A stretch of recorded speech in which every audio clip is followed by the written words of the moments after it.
ಒತ್ತಡ ಕೇವಲ ಪರೀಕ್ಷೆಗೆ ಓದುವಾಗ ಮಾತ್ರ ಬರುವುದೇ? ಜೀವನದಲ್ಲಿ ಒತ್ತಡ ಅನ್ನುವುದು ಸಹಜ, ಪ್ರತಿಯೊಬ್ಬರಿಗೂ ಒತ್ತಡ ಇದೆ ಏನಾದರೂ ಒಂದು ಕಾರಣಕ್ಕೆ. ಗೃಹಿಣಿಯರಿಗೆ ಒತ್ತಡ ಇದೆ. ನಾಳೆ ಬೆಳಿಗ್ಗೆ ಅಥವಾ ನಾಡಿದ್ದು ಬೆಳಗ್ಗೆ ಕುಂದಾಪುರದಲ್ಲಿ ಸಂಬಂಧಿಕರ ಮನೆಯಲ್ಲಿ ಮದುವೆ ಇದೆ, ಬೆಳಗ್ಗೆ 10:30 ಗಂಟೆ ಮುಹೂರ್ತ, ಅಲ್ಲಿಗೆ ಹೋಗಬೇಕು ಅಂತೇಳಿ ಆದರೆ ಇವತ್ತೇ ಒತ್ತಡ ಏರಲಿಕ್ಕೆ ಶುರುವಾಗ್ತದೆ. ನಾಳೆ ಬೆಳಿಗ್ಗೆ ಬೇಗ ಏಳಬೇಕು, ಬೆಳಗಿನ ಉಪಹಾರಕ್ಕೆ ತಯಾರಿ ಆಗಬೇಕು, ಮಕ್ಕಳನ್ನು ಸಿದ್ಧಪಡಿಸಬೇಕು. ಅದಕ್ಕಾಗಿ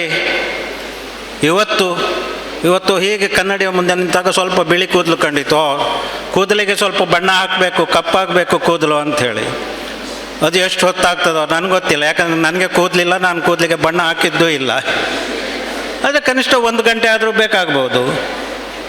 ಹಾಗೆ ಇದೆಲ್ಲ ಯೋಚನೆ ಮಾಡುವಾಗ ಒತ್ತಡ ಏರ್ತಾ ಇದೆ. ಏನು ಹೇಳಿದ್ರು ಅಸಹನೆ. ಮಗ ಏನಾದರೂ ಬಂದು ಕೇಳಿದರೆ ಅವನನ್ನು ಒಂದಷ್ಟು ಬೈದು ಆಚೆ ಕಳಿಸಿದ್ರು. ನಿನಗೆ ಬೇರೆ ಕೆಲಸ ಇಲ್ಲ, ನನಗೆ ಕೆಲಸ ಉಂಟು, ನಾಳೆ ಮದುವೆಗೆ ಹೋಗ್ಲಿಕ್ಕೆ ಉಂಟು, ಹಾಗೆ ಹೀಗೆ ಎಲ್ಲ ಆಗ್ತದೆ. ಒತ್ತಡ ಅನ್ನೋದು ಹೇಗೆ, ಅದು ದೈಹಿಕವೋ ಮಾನಸಿಕವೋ ಅಂತ ಹೇಳೋದ್ರ ಬಗ್ಗೆ ಯೋಚನೆ ಮಾಡಿದರೆ, ಒತ್ತಡ ಅನ್ನೋದು ದೈಹಿಕ ಹಾಗೂ ಮಾನಸಿಕ. ದೈಹಿಕ ಯಾಕೆ ಅಂತ ಹೇಳುವಂಥದ್ದು, ದೈಹಿಕ ಅಂತ ಹೇಳಿದರೆ ಈ ಟೆನ್ಷನ್ ಆದಾಗ ಹೊಟ್ಟೆಯಲ್ಲಿ ತೊಳಸಿದಂತೆ ಆಗುವಂಥದ್ದು, ಸ್ವಲ್ಪ ತಲೆ ಸಿಡಿಯುವಂಥದ್ದು, ಇದು ದೈಹಿಕ.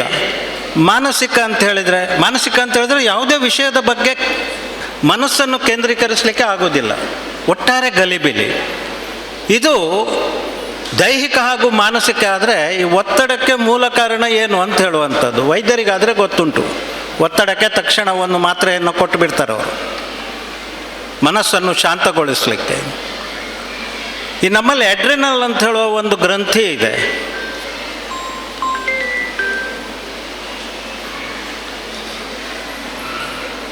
ಈ ಅಡ್ರಿನಲ್ ಗ್ರಂಥಿ ಏನು ಮಾಡ್ತದೆ ಅಂತ ಹೇಳಿದರೆ,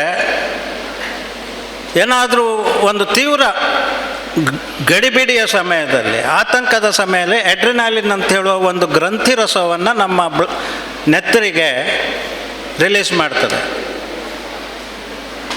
ಇದರಿಂದಾಗಿ ನಮಗೆ ಉದ್ವೇಗ, ಆತಂಕ, ಅಸಹನೆ ಇದೆಲ್ಲ ಉಂಟಾಗ್ತದೆ. ಇದನ್ನು ನಿವಾರಣೆ ಹೇಗೆ ಮಾಡ್ಬೋದು? ಈಗ ಅಡ್ರಿನಾಲಿನನ್ನು ನಾವು ಬ್ಲಡ್ನಲ್ಲಿ ನ್ಯೂಟ್ರಲೈಸ್ ಮಾಡೋದು ಹೇಗೆ ಅಂತ ಕೇಳಿದರೆ, ಅಲ್ಲಿ ಒಬ್ಬ ಹುಡುಗ ಯಾವುದೇ ಒತ್ತಡ ಇಲ್ಲದೆ ಕುರ್ಚಿಯ ಮೇಲೆ ತಲೆ ಇಟ್ಟು ಮಲಗಿದ್ದಾನೆ ನೋಡಿ. ಹಾಗೆ ಇರಬೇಕು, ಟೆನ್ಷನ್ನೇ ಇಲ್ಲ. ಏನು ನಡೀತದೆ, ಏನು ಮಾತಾಡ್ತಾರೆ, ಯಾವ ಬಗ್ಗೆ ಅವನ ಗಮನ ಇಲ್ಲ. ನೋಡಪ್ಪ, ಸ್ವಲ್ಪ ತಲೆ ಎತ್ತಿ ಕೂತ್ಕ,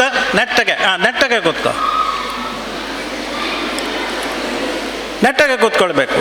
ಸಭಾ ಮರ್ಯಾದೆ ಅಂತ ಹೇಳೋದನ್ನು ನಾವು ಕಲಿಬೇಕು ವಿದ್ಯಾರ್ಥಿ ಜೀವನದಲ್ಲಿಯೇ. ನೀವು ಮಾತಾಡುವಾಗ ನನಗೆ ಕೇಳುವ ಸಹನೆ ಹೇಗೆ ಇರಬೇಕೋ, ನಾನು ಮಾತಾಡುವಾಗ ಕೇಳುವ ಸಹನೆ ನಿಮಗೆ ಇರಬೇಕು. ಮಾತು, ಕಮ್ಯುನಿಕೇಷನ್, ಸಂವಹನ ಅಂತೇಳಿದರೆ ಅದು ದ್ವಿಮುಖ. ನೀವು ಹೇಳಿದ್ದನ್ನು ನಾನು ಕೇಳಬೇಕು, ನಾನು ಹೇಳಿದ್ದನ್ನು ನೀವು ಕೇಳಬೇಕು. ಕೇವಲ ಒಬ್ಬರೇ ಮಾತಾಡುವುದಾದರೆ ಮಾತಾಡುವವರಿಗೆ ಒತ್ತಡ ಹೆಚ್ಚಾಗ್ತದೆ. ಈಗ ನನಗೆ ಆದ ಹಾಗೆ ಆ ಹುಡುಗನನ್ನು ನೋಡಿ. ನನಗೂ ಕೂಡ ಇವತ್ತು ಮಾತಾಡಲಿಕ್ಕೆ ಉಂಟು. 15 ನಿಮಿಷ ಕೊಟ್ಟಿದ್ದಾರೆ, ತುಂಬ ಜಾಸ್ತಿ ಆಯ್ತದು. 15 ನಿಮಿಷ. ಯಾಕಂದರೆ ನೀವು ಮಾತಾಡ್ತೀರಿ, ನಿಮಗೆ ಆಗ್ತದೆ, ನೀವು ಏನು ವಿಷಯ ಕೊಟ್ಟರು ಮಾತಾಡ್ತೀರಿ ಅಂಥೇಳಿ ಅಲ್ಲಿವರೆಗೆ ಬಂದು ನಾಳೆ ಒಂದು ಧ್ಯಾನ ಶಿಬಿರದಲ್ಲಿ ನನಗೆ ಆತ್ಮ ಮತ್ತು ಪರಮಾತ್ಮನ ಬಗ್ಗೆ ಮಾತಾಡಬೇಕು 10 ನಿಮಿಷ ಹೇಳಿದ್ದಾರೆ. ನನಗೆ ಈಗಲೇ ಒತ್ತಡ ಏರಲಿಕ್ಕೆ ಶುರು ಆಗಿದೆ. ಆತ್ಮ ಅಂದ್ರೇನು, ಪರಮಾತ್ಮ ಅಂದ್ರೇನು, ಅದನ್ನೆರಡನ್ನು ಸಮೀಕರಿಸುವುದು ಹೇಗೆ, ಇದೆಲ್ಲ ಯೋಚನೆ ಮಾಡುವಾಗ ನನಗೆ ಗೊತ್ತೇ ಇಲ್ಲ. ನಾನಿನ್ನೂ ವಯಸ್ಸಾಗಿದೆ, ಆಧ್ಯಾತ್ಮಿಕದ ವಿಷಯದಲ್ಲಿ ನಾನು ಚಿಂತನೆ ಮಾಡುವಂಥ ವಯಸ್ಸು ನನ್ನದು. ಆದರೂ ಕೂಡ ಒತ್ತಡ ಜಾಸ್ತಿ ಆಗ್ತದೆ. ಈ ಒತ್ತಡದ ನಿವಾರಣೆ, ಅಡ್ರಿನಾಲಿನ್ ಹೆಚ್ಚಾಯಿತು ಬ್ಲಡ್ನಲ್ಲಿ, ರಕ್ತದಲ್ಲಿ ಅಂತ ಹೇಳಿ ಆದ ಕೂಡಲೇ ಅದಕ್ಕೆ ಉತ್ತಮವಾದಂತಹ ಮದ್ದು ಹೇಗೆ ಅಂತ ಹೇಳಿದರೆ, ಈ ಅಡ್ರಿನಾಲಿನನ್ನು ಶಮನ ಮಾಡುವಂತಹದ್ದು ಆಮ್ಲಜನಕ. ನಮ್ಮ ನೆತ್ತರಿನಲ್ಲಿ ಆಮ್ಲಜನಕವನ್ನು ಹೆಚ್ಚಿಸುವುದು ಹೇಗೆ? ಶ್ವಾಸಕೋಶಕ್ಕೆ ಎಷ್ಟು ಸಾಧ್ಯ ಉಂಟೋ ಅಷ್ಟು ಹೆಚ್ಚು ಆಮ್ಲಜನಕವನ್ನು ತುಂಬಿಸುವಂಥದ್ದು ಉಸಿರಾಟದಲ್ಲಿ. ಈ ಆಮ್ಲಜನಕ ತುಂಬಿಸುವುದಕ್ಕೆ ಯಾವ ಯೋಗ ಮಾಡಬೇಕು ಅಂತ ಹೇಳಿದರೆ ಶ್ರೇಯನಿಗೆ ಗೊತ್ತುಂಟು. ಪ್ರಾಣಾಯಾಮ, ದೀರ್ಘವಾದ ಉಸಿರು ಹಾಗೂ ನೆಟ್ಟುಸಿರು. ಇದರಿಂದಾಗಿ ಏನಾಗ್ತದೆ ಅಂತ ಹೇಳಿದರೆ ಹೆಚ್ಚಿನ ಆಮ್ಲಜನಕ ನಮ್ಮ ಶ್ವಾಸಕೋಶದಲ್ಲಿ ಸೇರ್ತದೆ, ನಮ್ಮ ರಕ್ತಕ್ಕೆ ಹೋಗ್ತದೆ, ತನ್ಮೂಲಕ ಅಡ್ರಿನಾಲಿನನ್ನು ಶಮನ ಮಾಡ್ತದೆ. ಅಲ್ಲೊಬ್ಬ ಹುಡುಗ ಇದ್ದ, ನನಗೆ ಕೋಪ ಬರ್ತದೆ ಅಂತೇಳಿ ಹೇಳಿದವ. ಯಾರವ? ಕೋಪ? ಅವ. ನಾನು ಹೇಳುವಂಥದ್ದು, ಕೋಪ ಬಂದಾಗ ತಕ್ಷಣ ಪ್ರತಿಕ್ರಿಯೆ ನೀಡಬಾರ್ದು. ಸ್ವಲ್ಪ ಹೊತ್ತು ಸುಮ್ಮನೆ ಇದು ದೀರ್ಘವಾದ ಶ್ವಾಸ ತಗೊಳ್ಬೇಕು. 10 ಸೆಕೆಂಡ್ ನೀನು ಶ್ವಾಸೋಚ್ಛ್ವಾಸ ಮಾಡಿದರೆ ನಿನ್ನ ಕೋಪ ಬಿಟ್ಟು ಹೋಗ್ತದೆ, ನಿನಗೆ ಮರ್ತೇ ಹೋಗ್ತದೆ ಕೋಪ ಯಾಕೆ ಮಾಡಿದ್ದು ಅಂಥೇಳಿ. ಆ ರೀತಿಯಲ್ಲಿ ಮಾನಸಿಕ ಒತ್ತಡವನ್ನು ಕಡಿಮೆ ಮಾಡುವುದು ಒಂದು ರೀತಿಯಲ್ಲಿ ಪ್ರಾಣಾಯಾಮ ಅತ್ಯುತ್ತಮವಾದಂತಹ ಒಂದು ಅದಕ್ಕೆ ಉಪಶಮನ. ಇದು ಕೇವಲ ವಿದ್ಯಾರ್ಥಿಗಳಲ್ಲ, ಮನೆಯಲ್ಲಿಯೂ ಕೂಡ ನಾವು ಹೇಳ್ತೇವಲ್ಲ ಗ್ರಹಕಲಾ ಅಂತೇಳಿ. ಹೆಂಡತಿ ಹತ್ರ ಏನೇ ಆಗಲಿಲ್ವ ನಿಂದು ಸಿದ್ಧತೆ, ಬೆಳಗ್ಗೆ ಹೋಗಬೇಕು ಹೊರಗೆ, ಉಪಹಾರ ಇನ್ನೂ ತಯಾರಾಗಲಿಲ್ಲ, ಒಗ್ಗರಣೆ ಬಾಕಿ ಇದೆ ಚಟ್ನಿಗೆ. ಗಂಡನಿಗೆ ಸಿಟ್ಟು ಬರ್ತಾ ಇದೆ. ಆಗ ಹೆಂಡತಿ ಹೇಳೋದು, ಹೌದು ನಿಮಗೆ ಮಾತ್ರ ಮಾಡಿಕೊಡುವುದಲ್ಲ, ಮಕ್ಕಳಿಗೆ ಶಾಲೆಗೆ ತಯಾರು ಮಾಡಬೇಕು, ಒಗ್ಗರಣೆ ಹಾಕಬೇಕಾದ್ರೆ ಬೇವಿನ ಎಲೆಯನ್ನು ನಾನು ಮನೆ ಹಿತ್ತಲಿಂದ ಹೋಗಿ ತರಬೇಕು, ನೀವೆಲ್ಲ ಸುಲಭ ಅಂತೇಳಿ ತಿಳ್ಕೊಂಡಿದ್ದೀರಿ ಅಂತೇಳಿ. ಹೌದು, ನೀನು ಹಾಗೆ ಹೇಳ್ಬೋದು, ನನಗೆ ಇಲ್ಲಿ ಮಕ್ಕಳು ನಿಮ್ಮನ್ನು ಸಾಕಬೇಕು, ನಾನು ಅದಕ್ಕೆ ಸಂಪಾದನೆ ಮಾಡಬೇಕು, ಸರಿಯಾದ ಸಮಯಕ್ಕೆ ಹೋಗದಿದ್ದರೆ ನನ್ನ ಗ್ರಾಹಕರು ಸೆಟ್ಟಾಗ್ತಾರೆ, ಇಬ್ಬರಿಗೂ ಕಲಹ. ಎಷ್ಟು ಚರ್ಚೆ ಆಗುವ ಸಂದರ್ಭದಲ್ಲಿ ಹೆಂಡತಿ ಒಗ್ಗರಣೆ ಹಾಕ್ತಿದ್ರೆ ಉಪಹಾರವನ್ನು ಮುಗಿಸ್ಬೋದಿತ್ತು. ನೋಡಿ ಎಷ್ಟು ಸುಲಭ. ನೋಡಿ, ಯೋಚನೆ ಮಾಡಿದಾಗ ಸಮಸ್ಯೆಗೆ ಪರಿಹಾರ ಅಲ್ಲಿಯೇ ಇದೆ. ಗಂಡಸಾಗಲಿ ಹೆಂಗಸಾಗಲಿ, ಗಂಡ ಹೆಂಡತಿ ಇಬ್ಬರೂ ಕೂಡ ಸಿಟ್ಟಿನಿಂದ ಮುಂಗೋಪದಿಂದ ಮಾತನಾಡುವುದಕ್ಕಿಂತ ಸ್ವಲ್ಪ ಮೊದಲು ಸ್ವಲ್ಪ ತಡೆದು ಒಂದಷ್ಟು ಶ್ವಾಸೋಚ್ಛ್ವಾಸ ಮಾಡಿ ಮತ್ತೆ ಸಮಾಧಾನದಿಂದ ಮಾತಾಡಿದರೆ ಎಷ್ಟು ಉತ್ತಮ. ಸಂಸಾರದಲ್ಲಿ ಕಲಹವೇ ಇಲ್ಲ, ಶಾಂತಿ, ಸೌಹಾರ್ದ, ಸಾಮರಸ್ಯ. ಈ ರೀತಿಯಲ್ಲಿ ಜೀವನವನ್ನು ಸಾಗಿಸೋದು ಹೇಳೋದು ಸುಲಭ. ನಾನು ತುಂಬ ಇಲ್ಲಿ ನಿಂತು ಹೇಳಬಹುದು, ನಾನು ಅದನ್ನು ಜೀವನದಲ್ಲಿ ಅನುಸರಿಸ್ತೇನೋ ಇಲ್ವೋ ಅಂತೇಳೋದು ಅದು ಗುಟ್ಟು. ಆ ರಹಸ್ಯವನ್ನು ನಾನು ಬಿಟ್ಕೊಡ್ಲಿಕ್ಕೆ ಸಿದ್ಧನಿಲ್ಲ. ಆದರೂ ಕೂಡ ನಾವು ಒತ್ತಡ ನಿವಾರಣೆ, ವಿದ್ಯಾರ್ಥಿಗಳಿಗೆ ಹೇಳೋದಾದರೆ ಪರೀಕ್ಷೆಗೆ ಸಿದ್ಧತೆ ಮಾಡುವಂಥದ್ದು. ಪರೀಕ್ಷೆಗೆ ಸಿದ್ಧತೆ ಮಾಡುವುದಕ್ಕೆ ಒಂದು ತಯಾರಿಯನ್ನು ಸಮರ್ಪಕವಾಗಿ ಕ್ರಮವಾಗಿ ಮಾಡಿಕೊಂಡಿದ್ದರೆ ನಮ್ಮಲ್ಲಿಯೇ ಆತ್ಮವಿಶ್ವಾಸ ಬೆಳೀತದೆ. ಈ ಆತ್ಮವಿಶ್ವಾಸವನ್ನು ಬೆಳೆಸುವಂಥದ್ದು ಸುಮ್ಮನೆ ಆಗೋದಿಲ್ಲ, ಅದಕ್ಕೆ ಸಿದ್ಧತೆ ಮಾಡಬೇಕು. ಹೇಳಿದರು 30 ಪಾಠ ಸೋಷಲ್ ಸ್ಟಡೀಸ್ನಲ್ಲಿದೆ. ಸೋಷಲ್ ಸ್ಟಡೀಸಿಗೆ ನಾವು ಒಂದು ಉಳಿದಂತಹ 200 ದಿನಗಳನ್ನು ಹಂಚಿ ಹಾಕಿದರೆ 30 ದಿವಸ ಸಿಗ್ತದೆ. ಆ 30 ದಿವಸಕ್ಕೆ ಒಂದು ಪಾಠದ ಹಾಗೆ 30 ಪಾಠ. ಈ ರೀತಿ ಸಿದ್ಧತೆ. ನಾವು ಓದುವ ಸ್ಥಳ ಏನಿದೆ, ಪರೀಕ್ಷೆಗೆ ಓದುವ ಸ್ಥಳ, ಮನೆಯಲ್ಲಿ ಎಲ್ಲರಿಗೂ ಮಕ್ಕಳಿಗೂ ಈ ಭಾಗ್ಯ ಬರಲಿಕ್ಕಿಲ್ಲ, ಅವರಿಗೆ ಆದಂತಹ ಒಂದು ರೂಮ್ ಇರಲಿಕ್ಕಿಲ್ಲ. ಆದರೆ ಒಂದು ಗೋಡೆಯ ಮುಂದೆ ಕೂತು, ನಾನು ಹೇಳ್ತೇನೆ ಗೋಡೆಯ ಮುಂದೆ, ಕಿಟಕಿ ಇರಬಾರ್ದು, ಕಿಟಕಿ ಇದ್ದರೆ ಮುಚ್ಚಬೇಕು. ಯಾಕೆ ಗೊತ್ತಾ? ಯಾಕೆ? ನೀವು ಹಿಂದೆ ಒಂದು ಕತೆ ಕೇಳಿರ್ಬೋದು ಶಾಲೆಯಲ್ಲಿ, ನಿಮ್ಮ ಮಾಸ್ಟರ್ ಹೇಳುವಂಥದ್ದು, ಹೊಕ್ಕಿತ ಮಗ ಅಂಥೇಳಿ ಮಾಸ್ಟ್ರು ಹುಡುಗನಿಗೆ ಕೇಳ್ತಾರಂತೆ. ಅವ ಕಿಟಕಿ ಆಚೆ ಶಾಲೆಯ ತೋಟ ನೋಡ್ತಾ ಇದ್ದ. ಅಲ್ಲಿ ಒಂದು ಹಾವು ಬಿಲದ ಒಳಗೆ ಹೋಗ್ತಾ ಇತ್ತು, ಪೂರ್ತಿ ಹೋಗಿರಲಿಲ್ಲ. ಇಲ್ಲ ಸರ್, ಇನ್ನೂ ಅರ್ಧ ಉಳಿದಿದೆ ಅಂತೇಳಿ ಹೇಳಿದ ಅಂತೆ.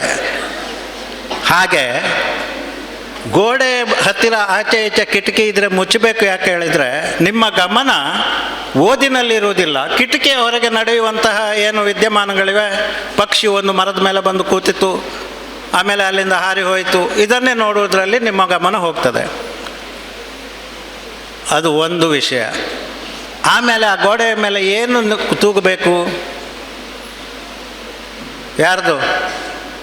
ಐಶ್ವರ್ಯ ರಾಯ್ ಅಥವಾ ಈಗಿನ ನಿಮ್ಮ ಹೀರೋಯಿನ್ಗಳು ನನಗೆ ಗೊತ್ತಿಲ್ಲ, ನನ್ನ ಕಾಲದ ಹೀರೋಯಿನ್ ಮಾತು ಹೇಳಿದೆ ನಾನು. ಆ ಪಟಗಳನ್ನು ನೇತಾಡಿಸುವಂಥದ್ದು ಅಲ್ಲ. ಕೇವಲ ನಿಮ್ಮ ಪರೀಕ್ಷೆಯ ತಯಾರಿಯ ಟೈಮ್ ಟೇಬಲ್, ತಯಾರಿ ಮಾಡಲಿಕ್ಕೆ ಏನೇನು ಟೈಮ್ ಟೇಬಲ್ ತಯಾರು ಮಾಡಿದ್ದೀರಿ ಅದನ್ನು ಆ ಗೋಡೆಯ ಮೇಲೆ ನೇತಾಕಬೇಕು. ನಿಮ್ಮ ಗಮನ ಅದರಲ್ಲಿ. ಇವತ್ತು ಏನನ್ನು ಓದ್ತಾ ಇದ್ದೇನೋ ನಾನು ಕರೆಕ್ಟು, ನಾನು ಅದರ ಪಾಲನೆಯನ್ನು ಮಾಡ್ತಾ ಇದ್ದೇನಾ. ಮ್ಯಾಥಮ್ಯಾಟಿಕ್ಸ್ ಇವತ್ತು 1 ಗಂಟೆ, ಯಾವ ಸಂದರ್ಭದಲ್ಲಿ ಮ್ಯಾಥಮ್ಯಾಟಿಕ್ಸ್ ಅಂತ ಹೇಳಿದರೆ you have to sit and work out, ಕೂತು ಅದನ್ನು ಈ ಸಮಸ್ಯೆಗಳನ್ನು ಬಿಡಿಸುವಂತಹ ಕೆಲಸ. ಅದಕ್ಕೆ ಉತ್ತಮವಾದಂತಹ ಸಮಯ ಯಾವುದು ಅಂತ ಹೇಳಿದರೆ ಮಧ್ಯಾಹ್ನದ ನಂತರ.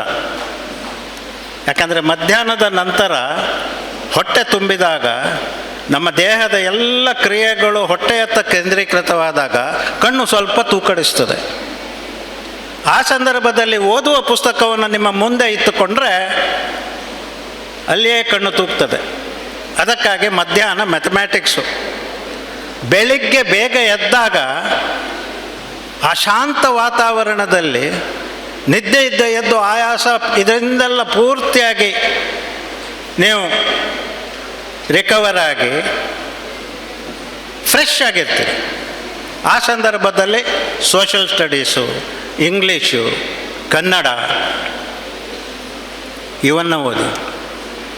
ಮಧ್ಯಾಹ್ನದ ನಂತರದ ಸಮಯ ಸೈನ್ಸ್ನಲ್ಲಿ ಫಿಸಿಕ್ಸ್ ಇದೆ, ಕೆಮಿಸ್ಟ್ರಿ ಇದೆ, ಅದರಲ್ಲಿ ಸ್ವಲ್ಪ ಮ್ಯಾಥಮ್ಯಾಟಿಕ್ಸಿನ ಅಂಶವೂ ಬರ್ತದೆ. ಕೆಮಿಸ್ಟ್ರಿಯಲ್ಲಿ ಈಕ್ವೇಷನ್ಸ್ ನಿಮಗೆ ಇದೆಯೋ ಇಲ್ವೋ ಗೊತ್ತಿಲ್ಲ, ಪ್ರೀ ಯೂನಿವರ್ಸಿಟಿಗೆ ಇರ್ಬೋದು. ಇಲ್ಲಿ ಸೈನ್ಸ್ ಇಲ್ಲ, ಆದರೆ SSLCವರೆಗೆ ಸೈನ್ಸ್ ಇರ್ತದೆ. ಈ ರೀತಿಯಲ್ಲಿ ಓದಿದರೆ ಕರಾರುವಾಕ್ಕಾಗಿ ನೀವು ಸಿದ್ಧಪಡಿಸಿದಂಥ ಟೈಮ್ ಟೇಬಲಿಗೆ ಯಾವುದೇ ಚ್ಯುತಿ ಇಲ್ಲದಂತೆ ನಿಮ್ಮ ರಿವಿಷನ್ ಅದನ್ನು ಮಾಡಿದರೆ, ಪರೀಕ್ಷೆಯ ಹಿಂದಿನ ದಿವಸ ನಿದ್ದೆ ಬಿಟ್ಟು burning the mid night oil ಅಂತೇಳಿ ಹೇಳ್ತೇವೆ ನಾವು, ರಾತ್ರಿ ಎಲ್ಲ ಕೂತು ಮತ್ತೆ ಸಂಶಯ. ಇಲ್ಲಿ ಓದಿದಾಗ ಪಾಣಿಪತ್ತ ಯುದ್ಧದ ಬಗ್ಗೆ ಓದಿದಾಗ ಆಚೆಯಿಂದ ತಿರುವಾಂಕೂರಿನ ಅಥವಾ ತಿರುಚಿರಾಪಳ್ಳಿಯಲ್ಲಿ ಮಹಮ್ಮದ್ ಅಲಿಯ ಅಥವಾ ಇನ್ನೊಬ್ಬರದ ರಾಬರ್ಟ್ ಕ್ಲೈವನ ಯುದ್ಧ, ಅದಕ್ಕೂ ಮತ್ತು ಇದಕ್ಕೂ ಅಲ್ಲಿ ಪಾಣಿಪತ್ತ ಯುದ್ಧ ಅರ್ಧಕ್ಕೆ ನಿಲ್ಲಿಸಿ ಮತ್ತೆ ನೀವು ತಿರುಚಿರಾಪಳ್ಳಿಯ ಯುದ್ಧಕ್ಕೆ ಬರುವಂಥದ್ದು. ಮನಸ್ಸಿನಲ್ಲಿ ಗಲಿಬಿಲಿ ಇಟ್ಕೊಳ್ಬೇಡಿ. ಓದಿದ್ದನ್ನು ಸರಿಯಾಗಿ ನೆನಪಿಟ್ಟುಕೊಳ್ಳಿ. ಒಂದು ವೇಳೆ ಮರೆತು ಹೋದರೂ ಚಿಂತೆ ಇಲ್ಲ, ಅದನ್ನು ಅಲ್ಲಿಗೆ ನಿಲ್ಲಿಸಿ ಉಳಿದದನ್ನು ಓದಿಕೊಂಡು ಹೋಗಿ ಆಮೇಲೆ ಅದನ್ನು ರಿವೈಸ್ ಮಾಡೋದಕ್ಕೂ ಒಂದು ಬೇರೆ ಸಮಯ ಕೊಡಿ. ಓದಿದ್ದು ನನಗೆ ಸರಿಯಾಗಿ ನೆನಪಿಗೆ ಉಳಿದಿದೆಯೇ ಇಲ್ವೋ ಅಂತೇಳಿ, ಯಾವ್ಯಾವ ವಿಷಯ ನನಗೆ ಮರೆತು ಹೋಗ್ತಾ ಇದೆ ಅನ್ನೋದನ್ನು ನೀವು ನೋಟ್ ಮಾಡಿಕೊಳ್ಳಿ. ಅದಕ್ಕೆ ಸ್ವಲ್ಪ ಹೆಚ್ಚಿನ ಗಮನವನ್ನು ಕೊಡಿ. ಈ ರೀತಿಯಲ್ಲಿ ಓದಿಕೊಂಡು ಹೋದರೆ ಪರೀಕ್ಷೆಯ ದಿವಸ ನೀವು ಅಲ್ಲಿ ಹೋಗುವಾಗ ನಿಮಗೆ ಪೂರ್ತಿಯಾಗಿ ಧೈರ್ಯ ಇರ್ತದೆ. ನಾನು ಎಲ್ಲ ಓದಿದ್ದೇನೆ, ತಯಾರಾಗಿದ್ದೇನೆ, ಯಾವ ಪ್ರಶ್ನೆ ಬಂದರೂ ಕೂಡ ಅದಕ್ಕೆ ನನಗೆ ಉತ್ತರಿಸುವಂಥ ಸಾಮರ್ಥ್ಯ ಇದೆ ಅಂತ ಹೇಳುವುದನ್ನು ಯೋಚನೆ ಮಾಡಿ, ಆಮೇಲೆ ನಿಮ್ಮಲ್ಲಿಯೇ ಒಂದು ಗುಂಪು ತಯಾರು ಮಾಡಿ ಅದರಲ್ಲಿ ಸ್ವಲ್ಪ ಕಲಿಯುವುದರಲ್ಲಿ ಮುಂದೆ ಇದ್ದವರನ್ನು ಅದರಲ್ಲಿ ಜೊತೆಗೂಡಿಸಿಕೊಂಡು ಪರಸ್ಪರ ವಿಚಾರ ವಿನಿಮಯ, ನಿಮ್ಮ ಓದಿನ ಬಗ್ಗೆ, ನೀವು ಕಲಿತಂಥ ವಿಷಯದ ಬಗ್ಗೆ, ಅದರಲ್ಲಿ ಏನಾದರೂ ಸಂಶಯ ಇದ್ದರೆ ಆ ಸಂಶಯವನ್ನು ನಿವಾರಿಸುವ ಬಗ್ಗೆ, ಈ ರೀತಿಯಲ್ಲಿ ನಿಮ್ಮ ಓದನ್ನು ನೀವು ಮಾಡಿದರೆ ಹೇಳ್ತೇನೆ ಪರೀಕ್ಷೆಯಲ್ಲಿ ಪಾಸಾಗಲಿಕ್ಕೆ ಕಷ್ಟವೇ ಇಲ್ಲ. ಬರೀ ಓದುವುದೇ ಅಂತೇಳಿ ನಾನು ಖಂಡಿತ ಹೇಳೋದಿಲ್ಲ. ಸ್ವಲ್ಪ ವಿರಾಮವೂ ಇರಲಿ, ಮಧ್ಯದಲ್ಲಿ ಮನಸ್ಸಿಗೆ ಸ್ವಲ್ಪ ವಿರಾಮ ಕೊಡಿ. ಬರೇ ಓದುವುದನ್ನೇ ಮಾಡಬೇಡಿ. ಯಾಕಂತ ಹೇಳಿದರೆ ಮನಸ್ಸು ಕೂಡ ನಿಮ್ಮ ಹಾಗೆಯೇ ಒಂದಷ್ಟು ವಿರಾಮವನ್ನು ಬಯಸ್ತದೆ. ಹಾಗೆ ಮಾಡಿದರೆ ಪರೀಕ್ಷೆ ಬಹಳ ಸುಲಭವಾಗಿ ನಿಭಾಯಿಸುವಂತಹ ಸಾಮರ್ಥ್ಯ ನಿಮಗೆ ಬರ್ತದೆ. ಆಮೇಲೆ ಪರೀಕ್ಷೆಯ ದಿವಸ ಯಾವುದೇ ಯೋಚನೆಯನ್ನೇ ಮಾಡಬೇಡಿ. ನಾನು ಹೇಳುವಂಥದ್ದು ನೀವು ಮಾಡಬೇಕಾದದ್ದು ಇಷ್ಟೇ. ಪರೀಕ್ಷೆ ಆರಂಭವಾಗುವ ಹಿಂದಿನ ದಿವಸ ಪರೀಕ್ಷಾ ಕೇಂದ್ರ ಎಲ್ಲಿದೆ ಅಲ್ಲಿ ಹೋಗಿ ನಿಮಗೆ ಯಾವ ಕೊಠಡಿಯಲ್ಲಿ ನಿಮ್ಮ ನಂಬರ್ ಇದೆ, ಯಾವ ಕೊಠಡಿಗೆ ಹೋಗಿ ನೀವು ಕೂತ್ಕೊಳ್ಬೇಕು ಅಂತ ಹೇಳೋದನ್ನು ಯೋಚನೆ ಮಾಡಿ ಅಲ್ಲಿ ನೋಡಿ ಮಾರನೇ ದಿವಸ ನೇರ ಅಲ್ಲಿಗೆ ಹೋಗಬೇಕು. ಪರೀಕ್ಷೆಯ ದಿವಸವೇ ಪರೀಕ್ಷಾ ಕೇಂದ್ರಕ್ಕೆ ಹೋಗಿ ಎಲ್ಲಿ ಅಂತೇಳಿ ಹುಡುಕುವ ಕೆಲಸವನ್ನು ಮಾಡಬೇಡಿ. ಇವೆಲ್ಲ ಸಿದ್ಧತೆಗಳನ್ನು ಮಾಡಿದರೆ ಪರೀಕ್ಷೆ ಬಹಳ ಸುಲಭವಾಗಿ ನಿಮ್ಮ ಕೈಗೆ ಎಟಕುತ್ತದೆ. ನೀವು ಪರೀಕ್ಷೆಯನ್ನು ಬರೀಲಿಕ್ಕೆ ಸಾಧ್ಯತೆ ಇದೆ. ಪರೀಕ್ಷೆ ಪ್ರಶ್ನಾ ಪತ್ರಿಕೆಯನ್ನು ಮೊದಲಿಗೆ ಪೂರ್ತಿಯಾಗಿ ಓದಿಕೊಳ್ಳಿ.